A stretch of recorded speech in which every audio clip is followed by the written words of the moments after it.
നമ്മുടെ സഹോദരിമാർ അത്തരം ഈ ബീഡിക്കാരല്ല, സിഗരറ്റുകാരല്ല, മദ്യപാനികളല്ല. എന്നിട്ട് പോലും അവർക്ക് ഇത്രമേൽ ഗുരുതരമായ ആരോഗ്യ പ്രശ്നങ്ങൾ ഉണ്ടാവുന്നത് എന്തുകൊണ്ടൊക്കെ ആയിരിക്കും?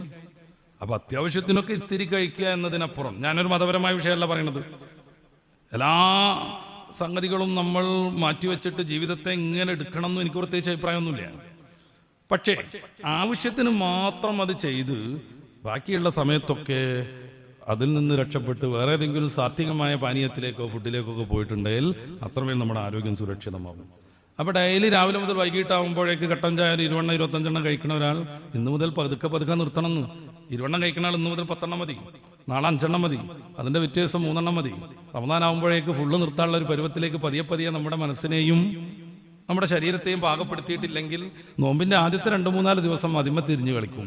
സത്യത്തിൽ അന്നാണ് കൂടുതലൊക്കെ ഖുർആൻ ഓതേണ്ടത്. ആദ്യത്തെ ദിവസം 5 ജ്യൂസ് 8 ജ്യൂസും ഒക്കെ എത്തുക. പക്ഷെ അന്ന് ചാടിക്കാത്തതിന്റെ കോട്ടാവിയിലായിരിക്കും ഉണ്ടാവുക. അപ്പൊ അതുകൊണ്ട് അതിനുവേണ്ടി നമ്മുടെ ആരോഗ്യശീലങ്ങളിൽ നല്ലൊരു മാറ്റം വരുത്തണം.